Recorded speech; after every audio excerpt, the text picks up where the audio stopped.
ఓం శ్రీ మాత్రే నమః. ఇక్కడ మీరు వీడియోలో చూస్తున్నది శ్రీ మత్స్యవారాహి దేవి అమ్మవారి పూజ అనంతరం అమ్మవారికి మరుసటి రోజున మనం చేపలు కూరతో, అంటే అమ్మవారికి చేపలంటే చాలా ఇష్టము. ఎందుకంటే మత్స్యవారాహి అని పేరులోనే ఉంది. మత్స్య అంటే చేప.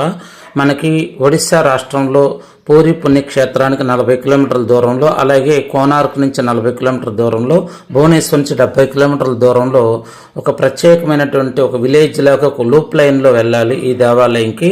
ఇక్కడికి అందరూ వెళ్ళలేరు.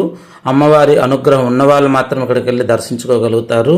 ఇక్కడ ఎక్కువగా తాంత్రిక పూజలు జరిగేవి. ఇప్పటికీ తాంత్రిక పద్ధతిలో పూజలు చేస్తూ ఉంటారు. ప్రత్యేకంగా హోమము చాలా విచిత్రంగా, చాలా దినిగా, చాలా బాగా చేస్తారు ఇక్కడ. ప్రత్యేకంగా అమ్మవారి హోమం, అలాగే అమ్మవారి పూజ కూడా చాలా ఇక్కడ వింతగా ఉంటుంది. ఎందుకంటే ఈ తాంత్రిక పద్ధతిలో ఇక్కడ పూజ చేస్తూ ఉంటారు. మత్స్యవారాహి దేవి ఆ దగ్గరలో, అంటే సుమారు ఒక 30 కిలోమీటర్ల 20 కిలోమీటర్ల దూరంలో సముద్రం ఉంది. కాబట్టి ఆ సముద్రంలో చేపలు పట్టడానికి వెళ్ళేటువంటి ఆ జాలెరు సోదరులు పూర్వకాలంలో అక్కడ పట్టిన చేపలను తీసుకొచ్చి కొంత ఈ అమ్మవారికి సమర్పించడం చేసేవారు. ఈ అమ్మవారి విగ్రహంలో మనం బాగా గమనిస్తే గనక అమ్మవారి చేతిలో, అంటే ఈ ఫోటో కాదు, స్వయంగా మీకు వేరొక ముందు వీడియో చూడండి. అమ్మవారి చేతిలో మీకు ఆ చేప ఒకటి ఉంటుంది. ఎందుకంటే అమ్మవారికి చేపలంటే చాలా ఇష్టము. అలాగని ఎవరంటే వాళ్ళు ఇంట్లో కానీ మిగతా ప్రదేశాల్లో కానీ ఈ పూజ చేసినప్పుడు ఈ విధంగా నైవేద్యం పెట్టకూడదు. ఈ అమ్మవారికి నైవేద్యం పెట్టాలంటే ప్రత్యేక పద్ధతిలో పూజా కార్యక్రమం, అలాగే ప్రత్యేకమైన బీజ మంత్రాలు ఉంటాయి. ఇవన్నీ కూడా నేను ఈ వీడియోలో చెప్పదలుచుకోలేదు.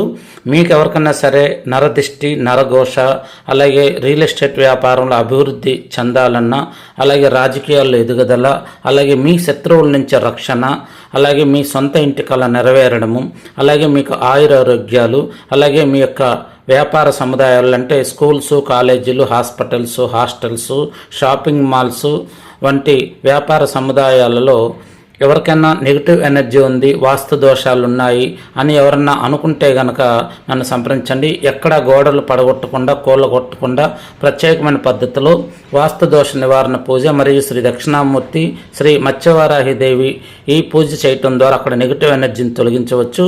అలాగే కొన్ని ప్రత్యేక యంత్రాల ద్వారా వాస్తు దోష నివారణ అనేది మనం చేయవచ్చు. ఎటువంటి గోడలు కానీ పడగొట్టడం, కూలగొట్టడం చేయకుండా ప్రత్యేక పద్ధతుల్లో సూక్ష్మంగా బాగా పరిశీలన చేసి ఎక్కడ వాస్తు దోషాలు ఉన్నాయో చూసి వాటిని అనుసరించి ప్రత్యేక పూజ అనేది చేయడం జరుగుతుంది.